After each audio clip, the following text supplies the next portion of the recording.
Assalamualaikum warahmatullahi wabarakatuh. Selamat pagi pemirsa Tawakal yang dirahmati Allah Subhanahu wa taala. Saya Farid Hasan kembali menjumpai Anda. Dan pemirsa di studio alhamdulillah sudah bersama kami Pak Ustadz Muhammad Bukhari Muslim. Assalamualaikum Pak Ustadz. Waalaikumsalam warahmatullahi wabarakatuh. Ya, terima kasih Pak Ustadz sudah hadir di Sama-sama, Tawakal.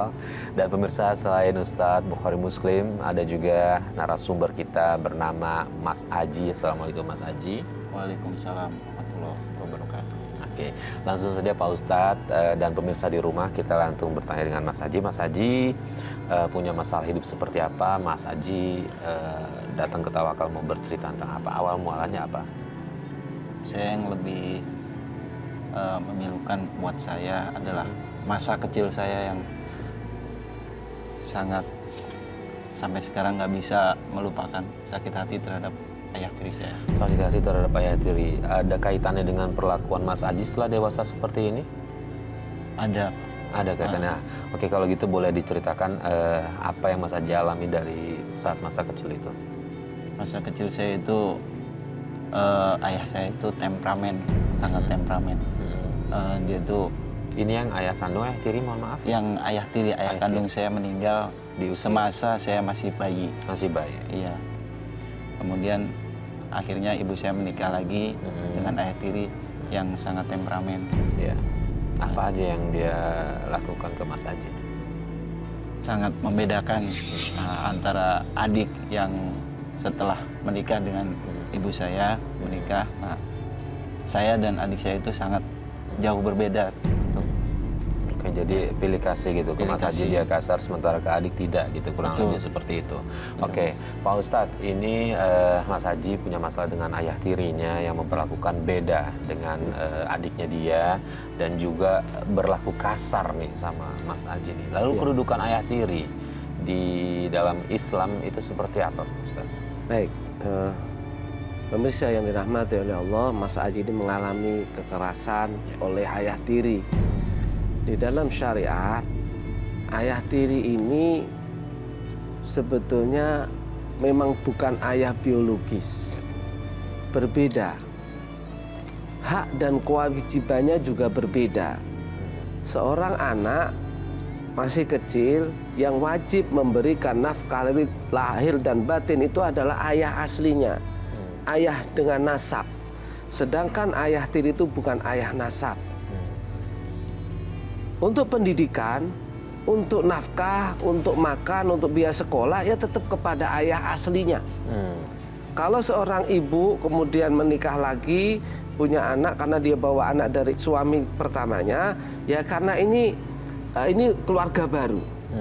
Tetapi Mas Farid yang pemirsa yang dirahmati oleh Allah, ada sebuah kisah menarik. Ini terjadi kepada Rasulullah Shallallahu Alaihi Wasallam, yaitu Rasulullah ketika mau menikah dengan Ummu Salamah. Ummu Salamah ini seorang janda sudah punya anak. Ketika beliau itu mau menikah dengan Ummu Salamah, beliau itu mengatakan sebuah kalimat yang sangat indah, yang saya kira kita harus belajar meniru beliau. Seandainya kita nanti mempunyai anak tiri, beliau mengatakan anak-anakmu adalah anak-anakku. Sehingga pernah terjadi sebuah peristiwa, salah satu dari anaknya Ummu Salamah namanya Umar. Umar itu masih kecil, mungkin seumuran Mas Aji masih kecil nih. Mungkin 3 tahun atau 2 tahun gitu kira-kira, atau ini masih bayi. Itu karena anak kecil makan itu diawur-awurin. Diawur-awurin tuh, dimain-mainin. Padahal ini adalah anak tiri Rasulullah Shallallahu Alaihi Wasallam. Apa yang dilakukan oleh Rasulullah Shallallahu Alaihi Wasallam yang ini perlu kita tiru pemirsa. Rasul mengatakan ya ghulam, memanggil dengan panggilan yang sangat indah. Loh ini loh yang diajarkan Rasulullah kepada anak tiri. Jangan dengan kasar, manggilnya nggak sopan. Ini nggak benar, tidak ada dalam Islam begitu. Rasul mengatakan, ya ghulam, wahai anak kecil, wahai sayangku, kira-kira gitu. Kata Rasulullah ketika main-main itu, samillah, bacalah bismillah. Wakul biyaminik, makanlah dengan tangan kananmu, wakul mimma yalik, dan makanlah dari urut pinggir. Jangan diacak-acak, makan tengah pinggir, enggak. Ini sebuah pelajaran bagi kita dari Rasulullah SAW. Apabila seorang ayah tiri menikah dengan seorang ibu yang janda punya anak, jangan disia-siakan anaknya, dilarang. Jangan hanya kita menyayangin ibunya saja, kemudian anaknya tidak diperhatikan. Ini salah. Tidak ada dalam ajaran Islam seperti itu. Siapapun kita harus menyayangin. Ini orang terdekat loh. Ibunya bawa anak, ini termasuk akriba. Wa'budullaha wa la tusyriku bihi syai'a wa bil walidaini ihsana wa bidzil qurba. Hendaklah kepada orang tua berbuat baik dan kepada orang-orang karib kerabat. Anak tiri itu adalah bukan orang lain, tetapi orang yang dekat dengan ibunya. Maka kita harus wajib memperbaiki perilaku kita. Tidak boleh kasar, apalagi menganggap orang lain. Mungkin hanya dinyanyian itu Mas Farid. Itu kan hanya sayang kepada ibunya, anaknya enggak ada. Saya kira ini Mas Farid. Ya. Baik, Mas Haji, saya ingin tahu, bisa cerita lebih detail lagi nggak sih perlakuan yang berbedanya seperti apa? Perlakuan yang berbedanya terhadap adik saya yang dari bapak yang tiri sekarang itu, di saat adik saya bercandain gitu. Kalau dia kedengar suara tangisan adik saya, dia langsung keluar bawa kayu kayak balok kecil gitu, langsung dipukul kaki saya.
Ibu tahu nggak kalau ayah tirinya Mas Haji seperti itu?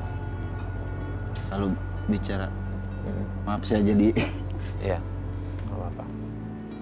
ibu saya itu, saya bilang orang terkuat di dunia. Dia selalu nasihatin saya, selalu saya suruh sabar untuk menghadapi ayah tiri saya yang seperti itu. Tapi sebenarnya ibu tahu apa yang dilakukan ayah Tahu. kamu ya, tapi dia minta kamu untuk lebih sabar lagi Iya. gitu ya. Oke. Pak Ustadz, kalau untuk ibunya Mas Haji sendiri nih, dengan dia berkata seperti itu, menurut Islam dia tepat atau memang ada baiknya si ibu ini juga mengingatkan suaminya nih Pak Ustadz, suaminya yang baru? Ya, memang sebaiknya seorang ibu juga mempedulikan, memperhatikan anaknya. Kalau ada suami sambung, memperlakukan tidak adil, wajib seorang istri mengingatkan. Ini adalah orang karib kerabat, jangan semena-mena. Ini kewajiban kita, tawassobil haq, saling menasihati untuk kebenaran. Betul, dari sisi aspek anaknya dibilang sabar ya nak, sabar ya. Iya, itu agar anaknya kuat. Tetapi jangan hanya satu sisi. Sisi suaminya harus diingatkan. Jangan sampai ini suruh sabar, ini tetap kasar. Jadi nggak seimbang. Di dalam hadis Rasul mengatakan, malam yarham la yurham. Orang yang tidak memberikan kasih sayang, nanti dia akan tidak dikasih sayangi.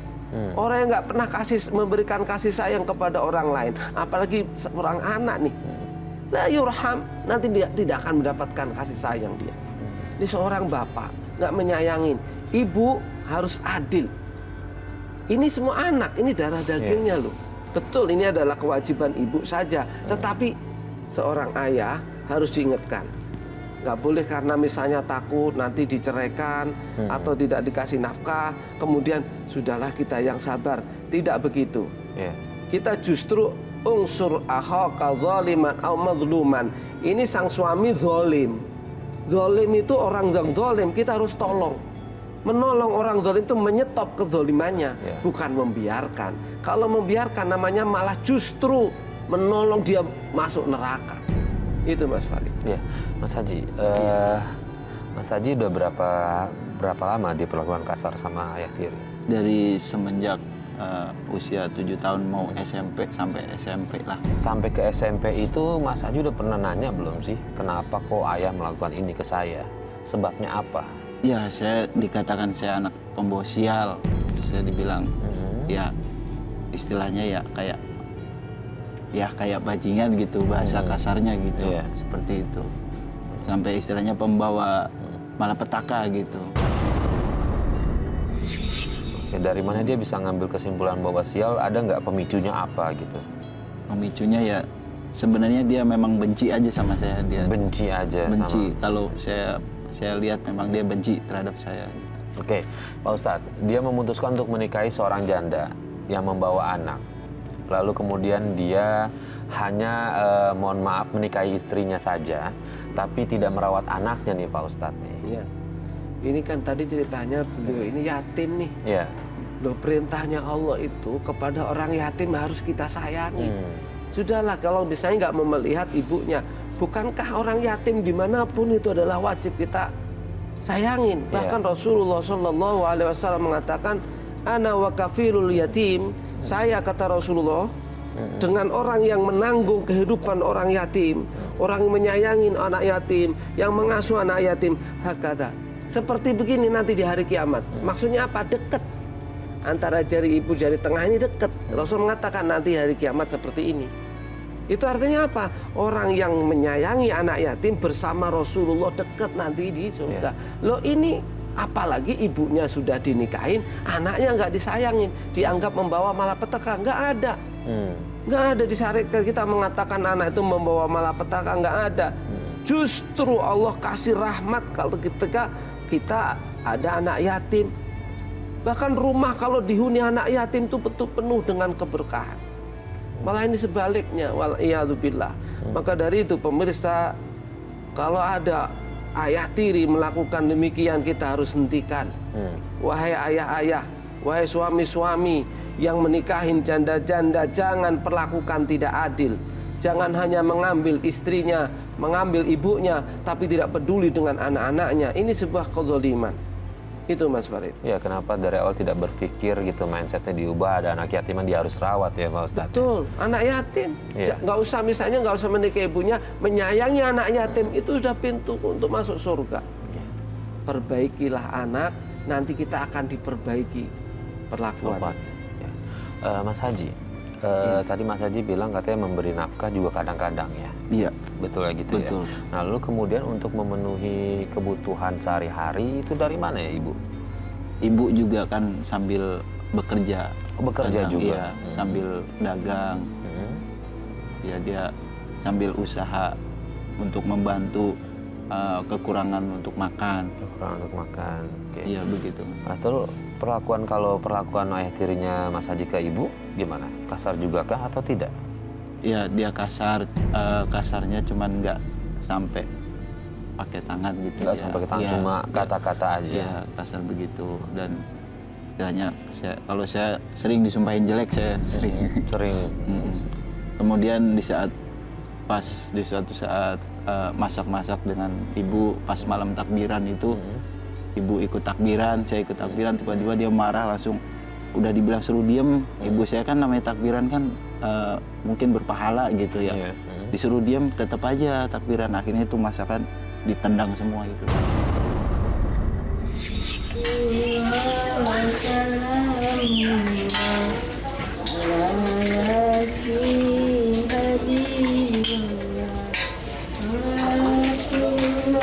Ibu lagi masak sayur apa, Bu? Nih, lihat nih sayur kesukaan ayah sama Aji.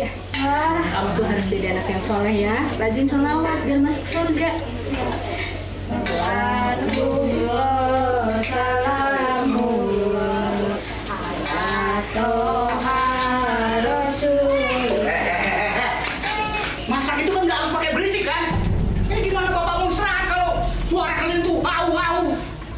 Astagfirullah, Pak. Kita cuma selawatan, nggak berisik kali. Iya, Pak. Kamu juga sama aja sama ibu kamu. Enggak di depan, enggak di belakang, berisik terus. Bapak ini capek pulang kerja, pengen istirahat. Bukan cuma dengar suara kalian heboh ini. Kalau nggak dengan ibu, kalau nggak dengan adik yang ribut terus. Apa kalian ini? Cuma selawatan doang, Pak. Kamu sama kayak ibu kamu, mau bantah sama ayah, mau durhaka sama ayah. Hah? Kamu Ya ampun, Ayah. kamu ini. Pak Ustadz, ini seorang ayah, kalau menurut saya sudah sebegitu otoriternya. Dia egonya dia itu gimana caranya, misalnya mungkin ketika takbiran mungkin bisa dibilang dia terganggu. Iya. Tapi dia menegurnya dengan cara seperti itu nih Pak Ustadz. Ini menurut saya kezaliman juga. Ya. Memang begini, pemirsa yang dirahmati oleh Allah, kebaikan, amal soleh itu harus dilakukan dengan baik juga. Ini dari satu aspek nih. Ya. Misalnya begini, takbiran. Kan itu hukumnya sunnah. Kan begitu.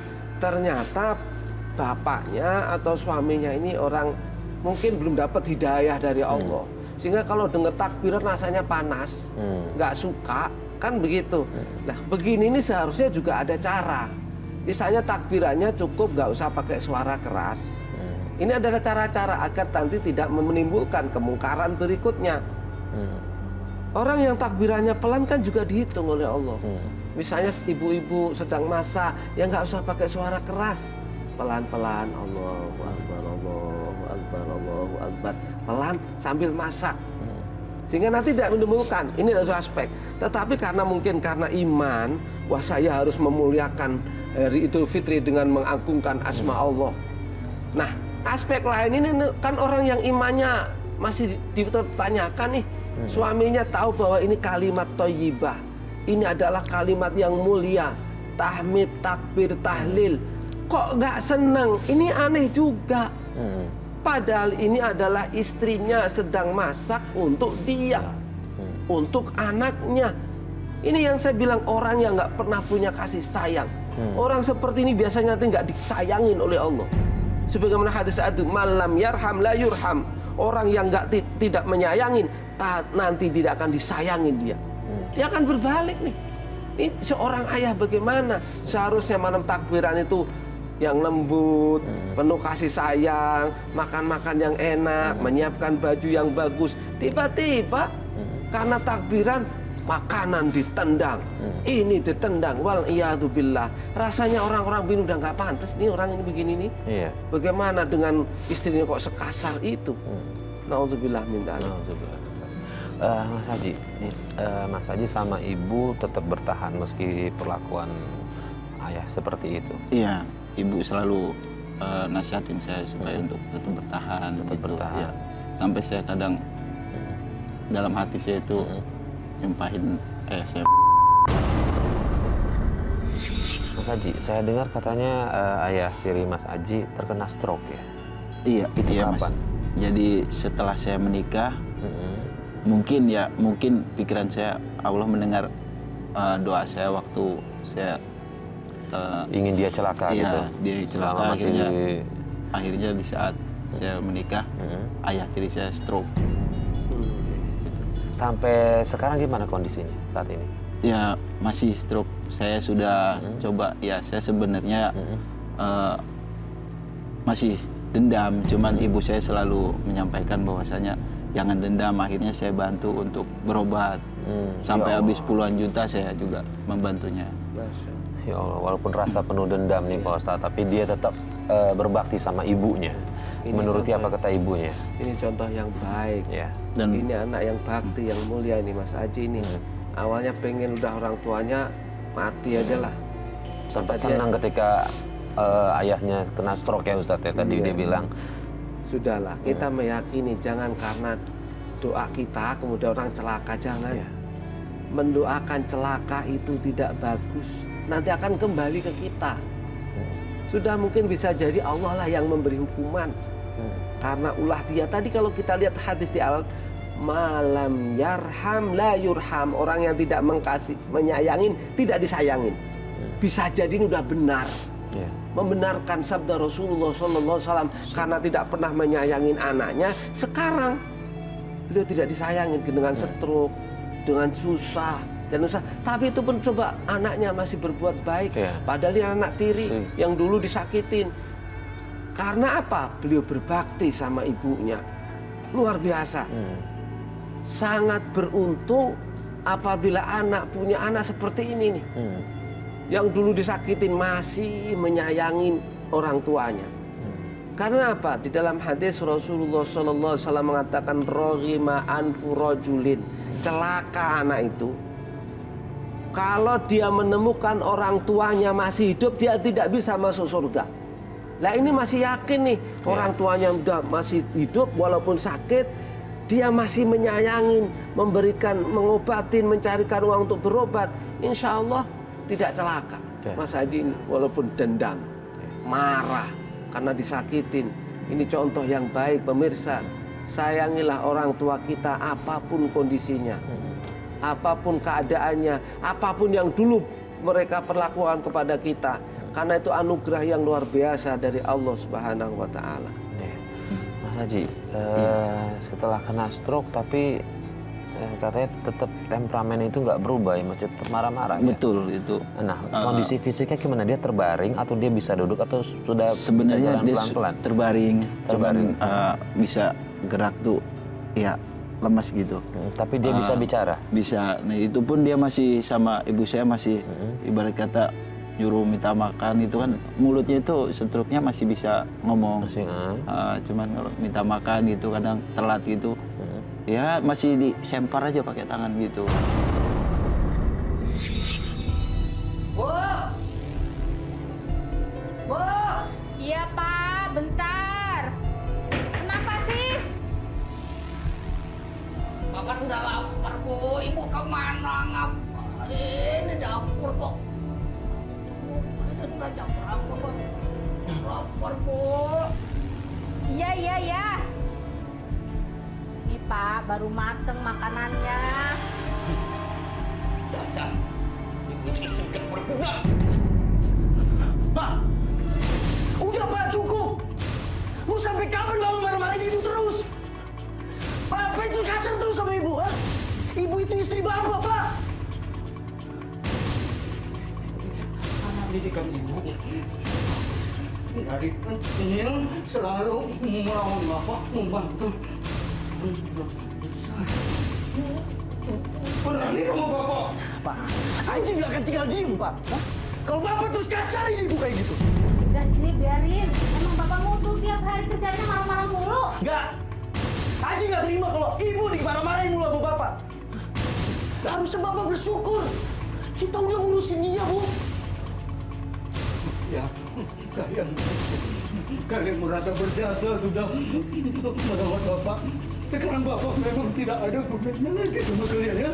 Hebat. Harusnya Bapak itu tahu diri, sadar diri, ha? Bersyukur. Masih mending kami itu masih urusin Bapak. Hah? Bapak nggak bisa seenaknya aja sama ibu. Aji kesel Bapak. Hah? Udah nggak bisa aja. Mas, jangan Mas, udah Mas. Mas itu bapak kamu Mas. Sabar Mas, istighfar Mas. Udah Mas, udah. Biarkan yang bunuh Bapak sekalian dan Bapak sudah tidak ada gunanya lagi di keluarga ini. Bapak sudah tidak ada gunanya lagi di keluarga ini. Bunuh Bapak, bunuh. Mas, udah Mas. Udah Mas, mending kita pergi aja Mas. Sabar Pak. Nanti Bapak tambah Mas. Ji. Nah, Ibu pernah bisikin ayahnya Mas Haji nggak sih dengan kondisi seperti itu untuk bisa lebih lembut lagi gitu? Ya sekarang udah mulai sadar dia semenjak saya sudah mulai menikah gitu kan, sudah pisah rumah dia istilahnya tidak seperti temperamennya, tidak seperti dulu gitu, tidak seperti waktu saya masih kecil. Pak Ustaz, sebaiknya kita dengan cara apa nih Pak Ustaz untuk lebih mendinginkan ya dalam tanda kutip ke ayahnya Mas Haji yang masih temperamen meski kondisinya sudah terkena stroke? Jalan yang paling tepat untuk sekarang, jangan dijauhin orang tua. Tetap kita bergaul dengan cara yang baik. Yang kedua, tidak ada lain, berdoa kepada Allah. Kita doakan, ya Allah, mudah-mudahan orang tua saya disadarkan. Karena masih ada kesempatan suksesnya anak itu bukan karena banyaknya harta loh, Ya. tetapi karena bagaimana sejauh patuhnya dia kepada orang tuanya. Kita doakan. Maka sebuah doa yang dulu dijasakan kepada saya dari kiai-kiai saya itu Mas Farid, Ya. agar mungkin orang tua kita itu lembut hatinya, atau anak itu biar lembut juga, gitu misalnya. Ya. Anaknya bandel nih, atau orang tuanya kasar, kita doakan. Saya pernah dijazah ini, dikasih doa oleh seorang kiai. Ya, boleh Itu di-share ke kita, baca Ustaz. akhir surat At-Taubah, 2 ayat terakhir. Setiap waktu habis sholat dibaca 7 kali. Laqad ja'akum rasulun min anfusikum azizun 'alaihi ma anittum harisun 'alaikum bil mu'minina raufur rahim. Fa in tawallaw faqul hasbiyallahu la ilaha illahu 'alaihi tawakkaltu wa huwa rabbul arsyil azim. Dibaca 7 kali. Kalau malam misalnya itu ini kayak kiai saya tuh, Iya. didoain bapaknya lagi sakit tuh, dibacakan itu nanti diusapkan. Ini bagian dari doa. Ya. Boleh nggak sih begitu? Boleh. Namanya tawassul bi a'malis sholihah. Kita menggunakan bacaan Quran untuk meniatkan sesuatu yang kita inginkan agar bapaknya itu baik, bapaknya lembut. Salah satunya doa. Ya. Jadi yang pertama dideketin, didoain. Jangan bosen-bosen. Jangan malah tadi itu menolak makanan. Jangan malah dimarahin. Begitu. Ya. Ginilah kita yakin Allah yang berhak menghukum itu Allah, bukan kita. Kewajiban kita tetap gitu ya Mas Haji ya. Sudahlah dulu. Mungkin kalau dibilang mungkin ini hukuman Allah lah kira-kira. Tapi kita nggak perlu pantas kita ngomong ini balasan Allah ini karena dulu kasar. Nggak perlu kita omongin. Kita kewajiban kita berbuat baik. Itu Mas Farid. Tadi surat At-Taubah 2 ayat terakhir ya, Pak Ustadz ya. Iya. Mas Haji, Iya. kan tadi katanya sudah berkeluarga ya. Iya. Istri tahu tapi kondisi ayah tirinya Mas Haji seperti itu. Tahu, saya cerita ke istri, ya istri Dia tahu. memaklumi itu semua. Mas Haji udah punya anak? Belum sampai sekarang. Sampai sekarang Saya- belum punya anak. Ya, saya pengen nanya ke Pak Ustadz. Boleh kira-kira. silakan, nggak apa-apa. Mohon maaf Pak Ustadz, apakah kira-kira apa karena posisi saya mendoakan jelek ke ayah tiri saya, jadi saya sampai sekarang kena karma atau bagaimana menurut Ya, saya? ya, ya. Itu kira-kira. Ini aja, kita nggak usah percaya dengan karma, semuanya dari Allah sudah. Sudah itu aja, selesai. Jangan sampai nanti kita kaitkan bahwa saya dulu pernah mendoakan buruk kepada orang tua, sekarang berakibat. Kita nggak usah yakinin. Pertama berobat, sudah datang ke dokter apa belum? Ini secara klinis harus dijalankan. Kan sekarang udah maju nih. Nanti kalau sudah klinisnya bagus, sambil berdoa kepada Allah, terus berdoa. Berdoa, ya Allah, anak itu anugerah dari Allah. Bahasanya titipan. Kalau Allah nanti percaya menitipkan, akan dititipkan. Gitu. Tapi terus berusaha. Nanti misalnya begini, datanglah sama dokter. Apakah ada masalah pihak istri atau pihak Mas Haji? Tak kalau nggak ada masalah, ya kita mohon kepada Allah. Begitu.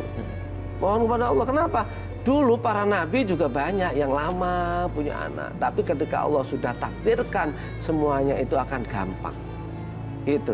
Walaupun nanti sebetulnya doa-doanya ada, berdoalah kepada Allah. Intinya berdoa sih. Bahasa Indonesia, bahasa Sunda, bahasa Jawa boleh. Mohon ya Allah, kok saya pengen punya anak ya Allah, pengen punya anak, begitu. Karena yang berhak memberikan siapa?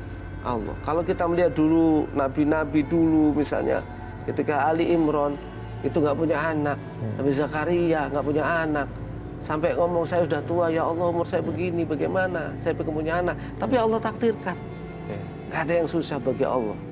Idza arada ayyakuna kun fayakun.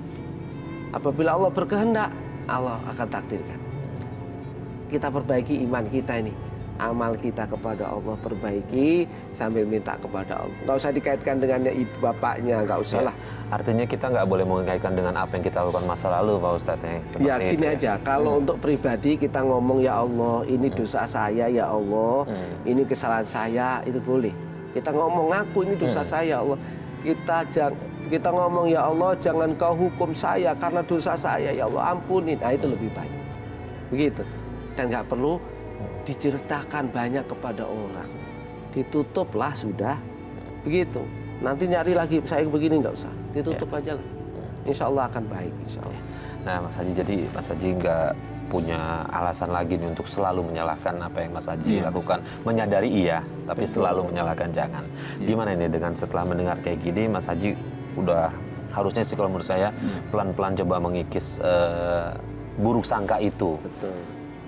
Gimana perasaan Mas Haji sekarang? Alhamdulillah ya, setelah Pak Ustadz masih pituah terhadap saya alhamdulillah jadi agak terbuka hati. Tetap optimis ya, Iya, karena optimis. memang semua rezeki kan datang dari Allah. Anak juga bagian dari rezeki ya Pak Ustadz ya. Mungkin Allah belum kasih karena ada rencana yang lebih baik ke depannya di sana. Betul, betul. Nah Pak Ustadz, untuk Mas Haji sendiri nih Pak Ustadz, untuk dia tetap mengukuhkan dirinya biar tetap kokoh lah, yakin di jalan istiqomah gitu di jalan Allah, apa yang harus Mas Haji lakukan? Pertama, Mas Haji jangan tinggalkan sholat. Sholat 5 waktu jangan ditinggalkan. Ini adalah kunci. Orang kalau sholatnya baik, yang lain baik. Tapi kalau sholatnya itu nggak baik, yang lain mesti kurang. Karena ukurannya adalah sholat. Yang kedua, doakan orang tua. Bagian dari agar nyambung hati kita dengan orang tua itu kita mendoakan. Minimal kita baca Rabbil firli wali walidayya warhamhuma kama rabbayani shaghira. Ampunin saya, ampunin orang tua saya, kasihani orang tua. Apalagi ibu dan bapak lah kita sayang, kita kasih, kita doakan. Untuk apa? Sebagaimana mereka itu menyayangi kita dari kecil kok. Kita bisa gede, Mas Ati bisa gede dari siapa? Orang tua yang dulu kita lahir nggak punya baju. Kita bisa berak di kasur, kencing di kasur. Siapa yang ngurusin? Tadi sejahat-jahatnya, misalnya ayah ini jahat, saya yakin ada kebaikan. Nggak mungkin orang itu 100% jahat, tidak. Pastilah ada kebaikan. Tidak langsung ibunya disayangin, itu kebaikan. Itu Mas Farid. Oke, baik, terima kasih Pak Ustadz atas semua nasihatnya. Mas Haji insya Allah bisa segera diamalkan apa yang tadi Pak Ustadz sampaikan. Dan saya sih berdoa biar rumah tangganya Mas Haji berjalan lancar. Apalagi untuk ayah sama ibunya Mas Haji juga baik-baik aja. Yang paling penting saya tetap ikut bantu doa, mudah-mudahan Allah kasih amanah untuk Mas Haji bisa punya anak. Amin. Kasih. Baik, dan pemirsa, akhirnya sampai di sini Tawakal. Terima kasih atas kebersamaan Anda. Saya Farid Hasan undur diri. Wabillahi taufiq wal hidayah. Wassalamualaikum warahmatullahi wabarakatuh. Waalaikumsalam.